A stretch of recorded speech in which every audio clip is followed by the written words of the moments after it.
When you're comparing yourself or you're looking at your business, but when you're measuring the success of your business, what are you using to benchmark? Because what I'm saying is like, we want to be the best real estate brokerage in Middle Tennessee, right? It's like, we want to be the best daycare in all of 37221. It makes my skin crawl when people want to be the best of whatever little area they in. And he said, look at that place right there. Best crabs in Pasadena. And he was like, crabs in Pasadena suck, man. When you work with people that are doing much better than you, you will do better. Yes. So if you're the top person or the top thing of your organization, you're not really as good as you can be because somebody somewhere is better than you.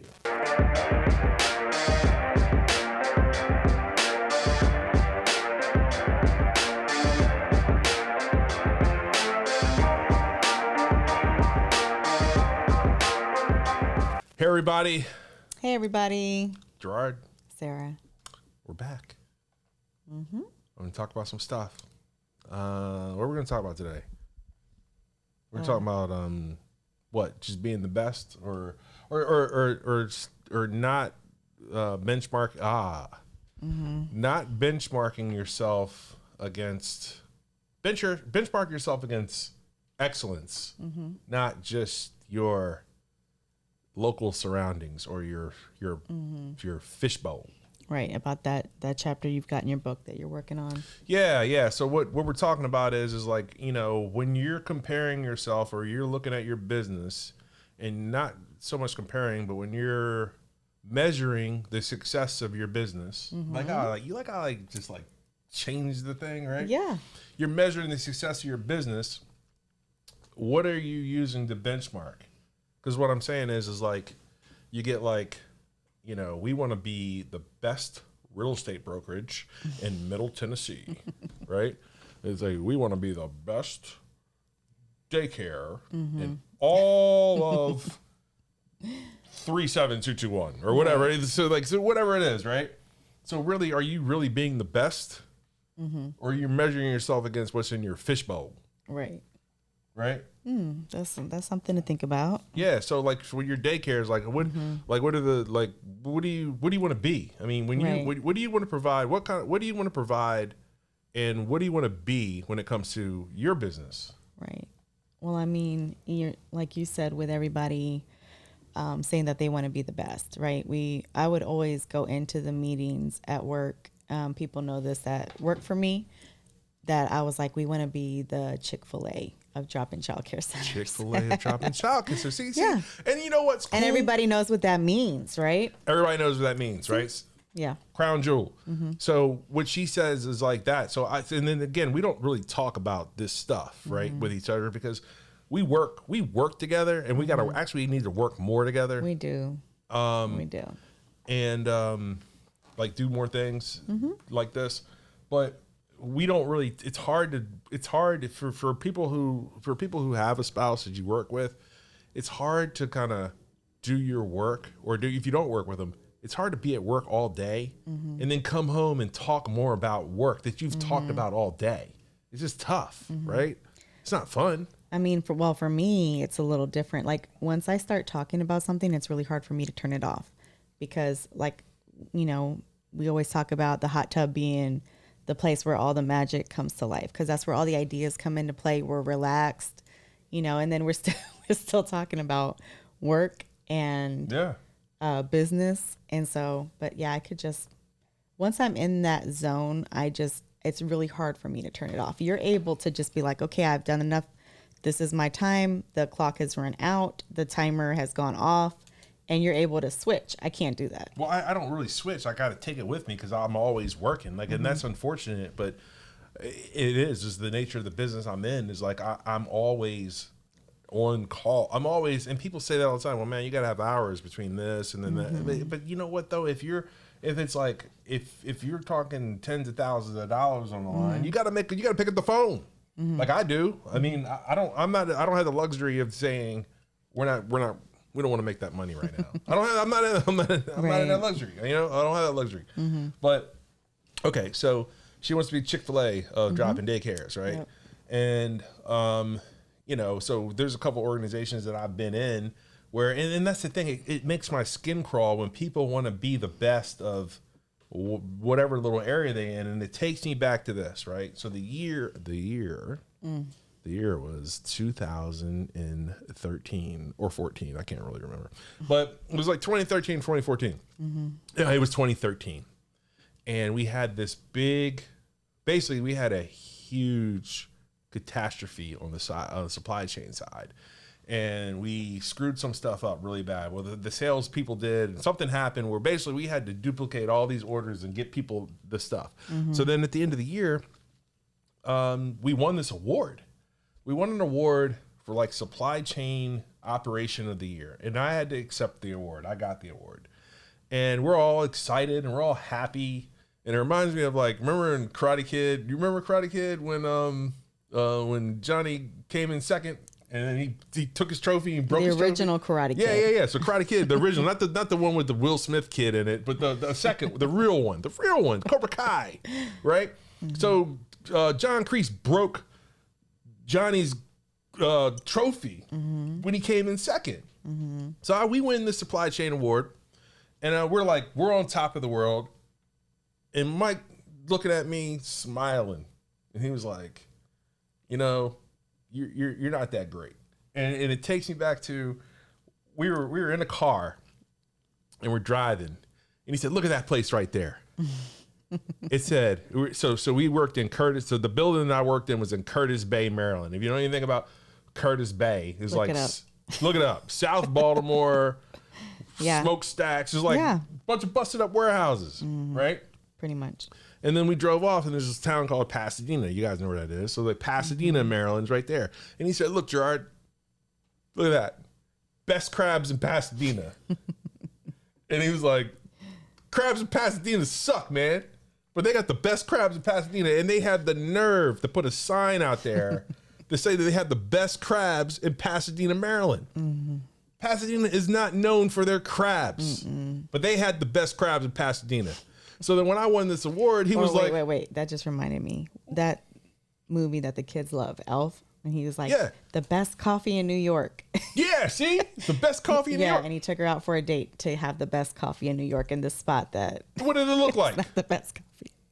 It was funny. You got to watch it. I'm sure everybody's seen Elf, but if you haven't, that's funny. Yeah, so then for me, I win the supply chain award. I'm like the best supply chain manager in all of Baltimore. And he was like, yo, man, you're just like that crab place. He said, man, you suck. He said, you're not good. He said, you're the best in Curtis Bay. You're the best supply chain guy in Southeast Baltimore. Stop comparing yourself to the people around you and become world class. That's when you're good, because you're going to leave this area of Curtis Bay, South Baltimore, and you're going to compare yourselves to the Walmarts and the Amazons and the GMs of the world, and you're going to find out that you're not that good. Right? So what he did was he told me to stop thinking about being the best of my little pool. Be the best of the best. So what you got to do is, like, so some of the organizations, so I was with the Chamber of Commerce, so we were talking about being the best in Middle Tennessee. I'm like, man, that's great. But like, what you need to do is, so for you, in your drop-in daycare situation, there's not many drop-in daycares in this neck of the woods. No. So what I would do is I'd find the best drop-in daycare in the United States and find out what they're doing and do what they do better. Right? Right. So what we used to do is we would call Amazon, we'd call Walmart and be like, yo, man, can we just come sit in your warehouse and just see how great it is? And then that way compare yourself to the great. You got to do your research. You got to do your research, but then you want to compare yourself. Don't compare yourself to what you know. Right. Because what you know might not even be great. Right. It might be crabs in Pasadena. You know what I'm saying? So, I mean, those are some of the things that, like, so just don't think small, right? Think That's big. Essentially what you're saying. Yeah, I'm saying don't think small. Think about being the best that you could possibly be. And Chick-fil-A is pretty good. I think so. And people say whatever you want about them, right? But, I mean, whatever you want to say about Chick-fil-A, right. I'll say this, they can work 6 days a week and make more money than some people that are work 7 and open till whatever time they're open. Yep. And they can have a 15-year-old taking your order or a 70-year-old taking your order, and they're still going to treat you the same way. My pleasure. Yeah. Excellent customer service, impeccable customer service. They never forget the sauce, which if you go on through any fast food delivery, you can't forget the sauce. Like, that's the one thing. Like, I will stop going to a place if they forget my sauce. So that's why Chick-fil-A has really become my favorite. But I make sure to always put that explains a lot. Because I'll make ribs, right? I'll make ribs sometimes, and she's like, "Where's the sauce?" I love his sauce. He has a secret sauce. Well, on Friday we're gonna do that. We're gonna cook some ribs. Yeah, can't wait. That'll be out there video that. We're gonna put a video of that too. Yeah. But you know what? I got the best crabs on this. I got the best ribs on the street. I got the best rib. I make the best ribs in this neighborhood. Period. But do I have the best ribs in Nashville, Tennessee? I think so. I mean, I don't know. But what I'm saying is I can't compare myself to that. You got to compare yourself to like bigger and better things. So Mike got on me, and he used to always remind me that. He used to always remind me that when you think you're good, you're really not that good. Oh, we're leading into it now. So it's just like that, just like with the kids. Like, I'm the best in my class. I'm the fastest in my class. It's like track, right? I'm the fastest kid at my school. And then you go to the meet in another conference and get smoked. Yeah. Where they come from? I don't know. Somewhere in the South, usually. Yeah. Right? Yeah. So it's the same thing. It's like you can't compare yourself to your pond, your sandbox. You can't look at your little sandbox. You got to get outside of your sandbox. Yeah, basically. And that happened a couple of years ago when I was looking for real estate brokerages. I resigned as the principal broker and owner of a firm, and then I had to go be another real estate agent somewhere else. So guess what? I was broker owner. I was number one in my office behind the other owner. Number one, number two salesperson. I left. I went to a no brokerage, and I was like number 489. That's when you really found out. But no, I knew that. But what it did, though, guess what, though? I ain't 489 anymore. It helped you level up. I ain't number one, but I ain't 489. I'm probably top. I don't even know. I'm above 50. Don't lie now. I'm not going to lie. I don't know. You don't know. But I know this. I know that I work with some really good people, and I know that rising tides raise all ships. You know, I knew that. I never heard that. The cream rises to the top. Okay, I've heard that. Right? So what I'm saying is like, when you work with people that are doing much better than you, you will do better. Yes. So if you're the top person or the top thing of your organization, you're not really as good as you can be because somebody somewhere is better than you. So you just have to make sure that you're always growing. And go sit next to that person. Yeah. And go sit next to that person or ask that person what they're doing. How did they do it? How did they do it? I get emails like every week, and I pass them on to him. Like, just how are you able to have the business that you have be so successful for so long? People, are really struggling. And I mean, not to say we have our moments as well. Struggle too. We know exactly what they're going through, but they reach out, they do those things. And that's cool. And that's one thing I learned. And that's actually the best thing I ever did was I don't have a problem saying I don't know. Right. I don't have a problem saying I'm not good at that. Right. And a really confident, successful person or business, they won't mind sharing with you. They're going to tell you, what they did and what it took. And right? there's two reasons why they do that. Number one is people that there's enough business. It's the abundance mindset, right? There's plenty of us. There's plenty of work to go around. There's plenty of business. There's plenty of money to go around for everybody. So if you go through the mindset of there's enough for everyone, then everybody does well. And the second reason why people do it is they know that if you could tell somebody all their secrets, only like 1% of the people are going to do it. Yeah, true. You could tell them all day long what they have to do, and they're going to be like, that's too hard. I don't want to do that. Okay, you know, and then they start getting discouraged. But you're right. Like, it really is, if you really want to know what it takes, I'm going to tell you, but only 1% are really going to go back and do it. That's it. I mean, it's just like all the social media stuff, right? So there's all these things and all these people telling you what to do and this and that, and all these sales coaches saying do this, this, this, and this. They tell all the secrets because this stuff is really hard. It's easy to know all the stuff. It's easy to have all the information. It's easy to have all the little quotes and the sayings and be able to say them at the drop of a dime. But it's super hard to stay consistent and do all the things it takes to be great. And actually implement it. It's super hard. Yeah. That's the hard part. But you can't teach that. No. You can't. You got to, but you got to be able to, you got to, and you can't do all of it.